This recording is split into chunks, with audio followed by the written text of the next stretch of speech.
کہ اس میں کوئی کرمنل کنوکشن نہیں ہوئی ملک ریاض صاحب یا ان کے صاحبزادے کی، نہ ہی کوئی ایسی چیز تھی. ہاں اس کے عوض جو وہاں پر پیسے موجود تھے ان کو فریز کیا گیا، اور کیونکہ نیشنل کرائم ایجنسی کو یہ لگا کہ یہ پیسہ پروسیڈ آف کرائم ہو سکتا ہے، سیٹلمنٹ کی گئی اور یہ پیسہ پاکستان کی ریاست کو واپس بھیجا گیا. یہ ارینجمنٹ تھا جو ٹوٹل ارینجمنٹ تھا. اب اس کے اندر دلچسپ بات یہ ہے کہ جو اس میں سارا معاملہ رکھا گیا، عمران خان صاحب اس وقت وزیر اعظم پاکستان تھے، اور یاد رہے شہزاد اکبر صاحب مشیر تھے احتساب کے. اب شہزاد اکبر صاحب کا متعدد دفعہ اس کے اوپر ورژن مختلف ٹی وی چینلز کے اوپر آیا، اور ان کا جو موقف تھا اس کے اندر ابہام موجود شروع میں تو نہیں لگتا تھا، لیکن بعد میں آیا، اور ان کے موقف کے اندر تضاد بھی سامنے آیا.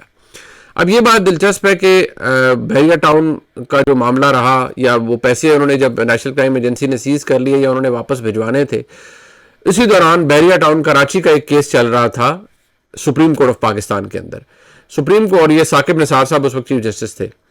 بحریہ ٹاؤن کراچی کا معاملہ کافی طوالت اختیار کر گیا، کافی اس میں مسائل پیدا ہو گئے، اور بحریہ ٹاؤن کو ایک پینلٹی جو عدالت نے ایوارڈ کی کہ آپ نے جو زمین لی تھی وہاں سے سندھ حکومت کے توسط سے، اور اس کے اندر ایک بڑا میجر پرابلم ہے، اور آپ نے جو اس کا جو پیسے ہیں صحیح وہ آپ نے نہیں دیا، اور 460 ارب روپے کی پینلٹی امپوز کی گئی. کہا گیا کہ یہ آپ دیں گے. اس میں بحریہ ٹاؤن نے پیسے شروع میں ادا بھی کیے، بعد میں خیر کووڈ بھی آ گیا اور چیزیں ڈیلے ہو گئی، لیکن یہ کہا گیا تھا کہ یہ پیسے، ایک پورا پیمنٹ پلان شاید بحریہ ٹاؤن نے سبمٹ بھی کرایا تھا کہ ہم نے پیسے کیسے دینے ہیں، یا یہ بہت بڑی لائبلٹی تھی. مطلب یہ تو میں سمجھتا ہوں کہ 400 کو آدھا بلین ڈالر تو شاید بن جاتا ہوگا. 460 ارب، میرا کو میتھمیٹکس اتنا اچھا نہیں ہے، تو یہ ایک ٹھیک ٹھاک قسم کا، بلکہ اس سے بھی شاید زیادہ، یہ تو بلین ڈالر سے بھی شاید زیادہ بنتا ہو، لیکن یہ بڑی لائبلٹی سیٹ کی گئی. اب ہوا یہ کہ جب سپریم کورٹ آف پاکستان نے بحریہ ٹاؤن کو، یعنی بحریہ ٹاؤن کراچی کو، یہ کہا کہ یہ آپ نے پیسے جمع کرانے ہیں، تو ظاہری بات ہے وہ پیسے جمع ہونے تھے سپریم کورٹ کی اندر. سپریم کورٹ کے اندر مقصد وہ کسی جج کی جیب میں نہیں جانے تھے، وہ سپریم کورٹ کے اندر جمع ہونے تھے پیسے 460 ارب روپیہ. اور پھر ظاہری بات ہے وہ سپریم کورٹ نے ریاست پاکستان کو جمع کرانے تھے. سپریم کورٹ تو اپنے پاس نہیں رکھتی نا، وہ تو ٹریجری اکاؤنٹ میں جانے تھے حکومت کے، یا سندھ حکومت کے پاس جانے تھے وہ پیسے اگر وہ ڈیسائیڈ ہوتا. لیکن لائبلٹی اکاؤنٹ جو کھولا گیا وہ سپریم کورٹ کے پاس تھا. اب مزیدار بات یہ ہے کہ جو پیسہ نیشنل کرائم ایجنسی نے پاکستان کو ریمٹ کرنا تھا، وہ عمران خان صاحب کی حکومت کی مرضی سے، میں دوبارہ کہوں گا، عمران خان صاحب کی حکومت کی مرضی سے اس اکاؤنٹ میں آ گیا جو کہ سپریم کورٹ میں بحریہ ٹاؤن کی لائبلٹی اکاؤنٹ کے طور پر رکھا گیا تھا. اب وہ دوست جو لوگوں کو مس لیڈ کر رہے ہیں کہ نہیں اس میں تو دیکھیں جی پیسہ تو پاکستان میں آیا نا، نہیں، پیسہ پاکستان میں وہ ایسے نہیں آنا تھا. پیسہ آنا تھا حکومت کی ٹریجری میں، اس جرمانے والے اکاؤنٹ میں نہیں جانا تھا جو کہ بحریہ ٹاؤن نے ادا کرنا تھا. تو عمران خان صاحب کی پوری کابینہ کے اندر لوگ موجود ہیں، شیخ رشید بھی موجود تھے، انہوں نے بھی کہا، اس میں اور بہت سے موجود تھے، فواد صاحب جو فواد چودھری موجود تھے، فیصل واڈا صاحب تھے، انہوں نے بھی موجود تھے. انہوں نے بلکہ فیصل واڈا صاحب نے تو شاید یہ کہا بھی کہ یہ تو پرفیکٹ نیب کا کیس بنے گا آپ کے اوپر. اس وقت اس کو صیغہ راز میں رکھا گیا، بند لفافے کے اندر اپروولز لی گئی، عمران خان صاحب کی مرضی سے لی گئی. عمران خان صاحب کو پتا تھا یہ کیا ہو رہا ہے. عمران خان صاحب کی یہ جو فیور انہوں نے دی بحریہ ٹاؤن کو، ملک ریاض صاحب کو، اس کے بدلے عمران خان صاحب نے بہت سے فائدے لیے. وہ جو ہیرے، وہ تو ایک اور سٹوری ہے نا، وہ تو اور بڑے معاملات چل رہے تھے. اس کے بدلے عمران خان صاحب نے اور بہت سے کام کیے. عمران خان صاحب یہ جو القادر ٹرسٹ کا بنایا گیا، یہ آپ کا کیا خیال ہے؟ یہ القادر ٹرسٹ بغیر کسی وجہ کے بن گیا یا بغیر کسی لین دین کے بن گیا؟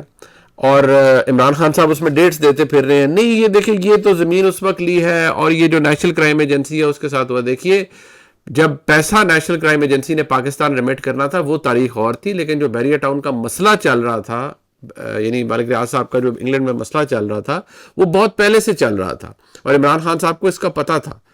باقاعدہ طور پر جو ہوا، جو پیسہ پھر آنا تھا، وہ پیسہ ریاست پاکستان کو آنا تھا، لیکن عمران خان صاحب کی حکومت کی مرضی سے اور عمران خان صاحب کی مرضی سے وہ پیسہ بحریہ ٹاؤن کے اس جرمانے والے اکاؤنٹ میں سپریم کورٹ میں بھیج دیا گیا. اس سے بڑی دو نمبری اور کیا ہو سکتی تھی؟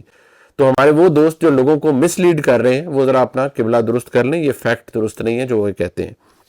اب میں آ جاؤں جی، آج ذرا جو پروسیڈنگز ہوئی یہ سائفر کیس کے اندر، اس کو سٹے کیا گیا ہے اسلام آباد ہائی کورٹ کی جانب سے، لیکن جو کچھ بڑے میں سمجھتا ہوں بڑے قابل رپورٹرز ہیں، جن میں سے میرے حال میں ایک رپورٹر جن کو میں بھی فالو کرتا ہوں وہ ثاقب بشیر صاحب ہیں، اور انہوں نے بڑی زبردست، وہ پوائنٹ بائی پوائنٹ اور بڑی زبردست رپورٹنگ کرتے ہیں، اور ٹویٹر پہ بھی بڑا اچھا ان کا فیڈ آ رہی ہوتی ہے. انہوں نے اس بات کو ہائی لائٹ کیا جو میں آپ کے سامنے رکھ رہا ہوں، اور یہ بڑی امپورٹنٹ ہے. کسی میرٹ کے اوپر، کوئی سائفر کیس کے اندر میرٹ کے اوپر بات نہیں ہوئی کہ یہ تو انہوں نے، عدالت نے جس نقطے کے اوپر یہ پروسیڈنگ معطل کی ہے وہ یہ نقطہ ہے کہ جج کی تعیناتی عدلیہ کا اختیار تھا، یہ حکومت نے کیسے کر دیا، اور یہ کہ جو جیل ٹرائل ہے اس کی بھی اجازت حکومت نے نہیں دینی تھی، عدلیہ نے دینی تھی. یہ بنیادی نقطہ ہے جس کے اوپر عدالت نے سٹے کیا. اب عدالت سارے معاملات کو دیکھے گی کہ کیا جو جیل ٹرائل ہو رہا ہے وہ درست ہو رہا ہے، کیا اس کے اندر معاملات درست ہیں، کیا قانون کے طریقے سے، قانونی طریقے سے وہ معاملہ آگے بڑھ رہا ہے. اس میں باقی میرٹ کے اوپر سائفر کیس کے ابھی تک عدالت نے کچھ نہیں کہا. یاد رہے کہ عمران خان صاحب کی بیل ریجیکٹ ہو چکی ہے، ٹرائل کورٹ سے بھی، اسلام آباد ہائی کورٹ سے بھی. عمران خان صاحب سپریم کورٹ اپروچ کر رہے ہیں اور کر چکے ہیں اپنی بیل کے لیے.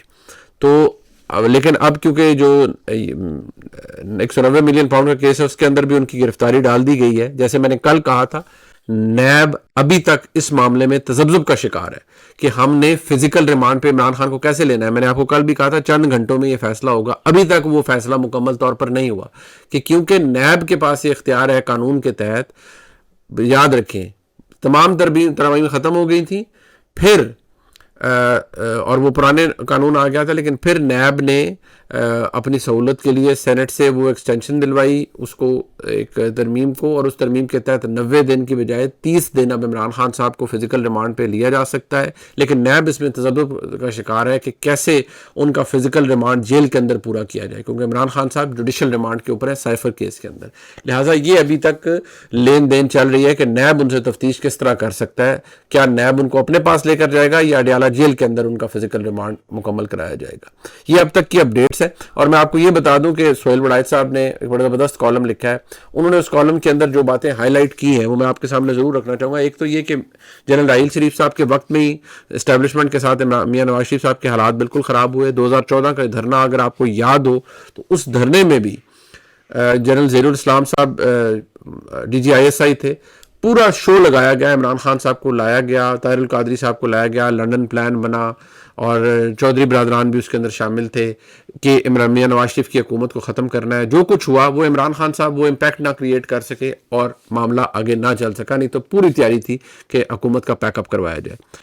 اور میں آپ کو یہ بھی بتا دوں جب یہ دھرنا اپنے عروج پر تھا، آج میں آپ کو یہ بتاتا ہوں کہ دھرنا عروج پر تھا تو جنرل ظہیر الاسلام صاحب نے ایک میٹنگ سے نکل کر ایک شخصی اپنے ایک سبارڈینیٹ کو کال کی اور کہا کہ جی پرائم منسٹر کو پیغام بھیجو کہ ریزائن کر دیں، نہیں تو ہم اریسٹ کر لیں گے اور کو ہو جائے گا اور یہ ہو جائے گا وہ ہو جائے گا. تو رات کے وقت ایک بہت بڑی بزنس کی شخصیت، جب میں پراپرٹی ٹائکون کہتا ہوں تو آپ کو پتہ چل جاتا ہے کہ میں کس کا نام لے رہا ہوں، کہ ملک ریاض صاحب بہت ویل کنیکٹڈ ہیں، بہت زیادہ. وہ پہلے بھی تھے، آج بھی ہیں اور آگے بھی ہوں گے. ملک ریاض صاحب پیغام لے کر گئے میاں نواز شریف صاحب کے پاس پرائم منسٹر ہاؤس، اور میاں نواز شریف صاحب کو کہا کہ جی آپ یا لاہور چلے جائیں یا ملک سے باہر چلے جائیں، اور اس طرح کا پیغام ان کو پہنچایا اسٹیبلشمنٹ کے بہاف کے اوپر. جس کا جواب میاں نواز شریف صاحب نے دیا تھا کہ نہیں میں یہیں پر ہوں، انہیں کہیں آئیں اور اریسٹ کر لیں، جو مرضی کرنا ہے کر لیں. انہوں نے جواب نفی میں دیا تھا اور ملک صاحب وہ جواب لے کر واپس آ گئے تھے. ملک ریاض صاحب گئے تھے، ان کو بھیجا گیا تھا 2014 کے دھرنے کے دوران، اور بھیجا کس نے تھا؟ جنرل ظہیر الاسلام صاحب نے بھیجا تھا جو کہ DGISI تھے اس وقت. آپ دیکھ لیجئے یہ حالات تھے. اس کے بعد حالات خراب ہوتے گئے. پھر ایک وقت آیا جہاں پر یہ بات درست وڑائچ صاحب نے اپنے کالم میں لکھی ہے کہ ایون راحیل شریف صاحب کی ایکسٹینشن کے لیے بہت سے لوگ پرابلم ان کو ہو رہا تھا کہ وہ ایکسٹینشن مانگ رہے تھے، لیکن میاں نواز شریف اس پہ راضی نہیں تھے. یہ بات درست ہے. یہ بات بھی درست ہے کہ کچھ ایسے فوج کے سینئر افسران تھے جو کہ بہت خلاف تھے میاں نواز شریف صاحب کے، وہ جنرل راحیل شریف صاحب کے بڑے قریب تھے. اور یہاں تک یہ تھا کہ جب باجوہ صاحب کی اپوائنٹمنٹ ہونے والی تھی نئے آرمی چیف کے طور پر، تو جو اس وقت DGISPR تھے وہ تھے جنرل عاصم سلیم باجوہ صاحب. جنرل عاصم سلیم باجوہ صاحب نے اس اپوائنٹمنٹ سے کچھ دن پہلے، جب باجوہ صاحب کی اپوائنٹمنٹ ہونے والی تھی 2016 میں، مختلف وہ جرنلسٹ سے ملتے تھے تو انہوں نے یہی کہنا شروع کر دیا کہ جی وہ یہ نہیں ہے، وہ ایک اور جنرل صاحب تھے اس وقت، وہ کور کمانڈر ملتان تھے، وہ جی وہ نئے آرمی چیف بن رہے ہیں، بالکل جی وہی بن رہے ہیں، وہی بن رہے ہیں۔ باجوہ صاحب کا ذکر ہی نہیں تھا کہ جی وہ بن رہے ہیں، وہ بن رہے ہیں۔ وہ غالباً ان کا ندیم نام تھا اس وقت، بعد میں وہ میرے خیال میں اب شاید وہ وفات پا گئے ہیں۔ وہ بن رہے ہیں جی، ان کو بنا رہے ہیں اور وہی بننے چاہیے۔ وہ پوری لابنگ ایک ایفرٹ تھی، لیکن پھر باجوہ صاحب بن گئے۔ باجوہ صاحب کو میاں نواز شریف صاحب نے بنایا آرمی چیف، جنرل عادل شریف صاحب کو میاں نواز شریف صاحب نے آرمی چیف کے طور پہ ایلیویٹ کیا تھا۔ انہوں نے بھی ایکسٹینشن مانگی، نہیں دی، حالات خراب ہو گئے اسٹیبلشمنٹ سے بھی۔ یہاں باجوہ صاحب آئے، پھر باجوہ صاحب کو پھر وہ نان لیگس ہو گیا، پھر باجوہ صاحب محبت عمران خان میں گرفتار ہو گئے۔ پھر باجوہ صاحب جب عمران خان کو لے آئے تو پھر حالات ایسے تھے کہ بڑا عرصہ اچھا ماحول رہا۔ پھر ایک وقت یہ آیا کہ پتہ لگا دی کہ پروجیکٹ عمران خان کو وائنڈ اپ کر رہے ہیں کیونکہ یہ بہت نالائق پروجیکٹ ہے۔ پھر نالائکی کے بعد جب عمران خان صاحب کی حکومت چلی گئی تو پھر باجوہ صاحب کو لگا کہ ہائے عمران خان صاحب کے ساتھ پتہ نہیں، عمران خان صاحب کے جسے کہتے ہیں نا تذبذب کا شکار رہے باجوہ صاحب، اور پھر وہ مکس سگنلز بھی آتے جاتے رہے۔ پھر جنرل فیض حمید صاحب والا پھڈا تو پہلے ہو ہی چکا تھا کیونکہ عمران خان صاحب انہیں DGI رکھنا چاہتے تھے، جبکہ باجوہ صاحب چاہتے تھے کہ نہیں، یہ فوج کا پینڈولم جو پوری اسٹیبلشمنٹ کا یہ اتنا ٹلٹ ہو گیا عمران خان کی طرف، اس کو درمیان میں آنا چاہیے۔ وہ کہتے ہیں نا the rest they say is history۔ پھر آج ہم یہاں کھڑے ہیں اور عمران خان صاحب نے پھر وہ اس حد تک عمران خان صاحب اپنی حدود سے آگے نکل گئے، انہوں نے نئے نئے شوق پال لیے جن کی وجہ سے آج وہ یہاں بیٹھے ہوئے ہیں، آج یہ سب کچھ برداشت کر رہی ہے اور PTI یہ سب کچھ دیکھ رہی ہے۔ تلخ حقیقت ہے، تلخ باتیں، لیکن حقائق ایسے ہیں جو چھپ نہیں سکتے۔ اگلے بلاگ میں آپ سے ملاقات ہوگی، اسے لائک، سبسکرائب، شیئر کیجیے، بیل آئیکن کو ضرور پریس کیجیے۔ بہت شکریہ۔